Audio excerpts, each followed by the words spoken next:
How to complete an Amazon order. Now in order to complete Amazon order, you just simply need to go to the item or the product that you want to buy from Amazon. Now I have this product in my cart right here. Now in order to complete this specific order or any of the order that you want to buy, just simply open the product from either cart or the product itself.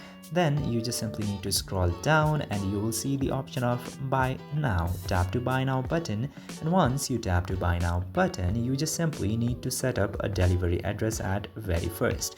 First of all, add a delivery address, and after entering your address, simply tap to use this address, and once you tap to use this address, you just simply need to place the order by tapping into place your order, and once you tap to place your order, you just simply need to select a payment method in order to pay for the product, and once you pay for the product by using the payment method, the order will be completed and it will be delivered within the time frame that the product is given by Amazon. I hope this video was informative. If yes, don't forget to hit that subscribe button.